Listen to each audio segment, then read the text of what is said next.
అది జీవన విధానంలో ఒక భాగంగా నడుస్తూ ఉంటుంది నాకు.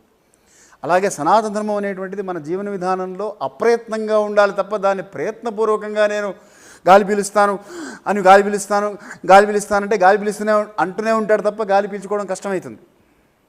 సనాతన ధర్మం కూడా ఒక జీవన విధానంలో అంతర్లీనంగా ఉండాలి తప్ప దాన్ని ప్రత్యేకంగా సెపరేట్గా చూడడానికి అవకాశం లేదు. సనాతన ధర్మం చెప్పిన విధంగా నేను బతుకుతాను అని ప్రయత్నం చేస్తూ ఉంటే ఆ ప్రయత్నంగానే ఉండిపోతుంది. మొదలు పెట్టాలి, ప్రతి చిన్న విషయంలో మొదలు పెట్టాలి. ఇప్పుడు యోగా చేసేవాళ్ళు యోగా నేర్చుకోవాలి అంటే ఆ ఇన్స్ట్రక్టర్తో పాటు వీళ్ళు కూడా యోగా చెయ్యాలి. చూస్తూ కూర్చున్నారు అనుకోండి, ఎంతసేపు కూర్చున్నా ఎన్ని రోజులు కూర్చున్నా వీళ్ళకి యోగా యొక్క ఫలితం ఇలా చెయ్యాలి అని తెలవచ్చు. మయూరాసనం ఎలా వేయాలి, మకరాసనం ఎలా వేయాలి, భుజంగాసనం ఎలా వేయాలి,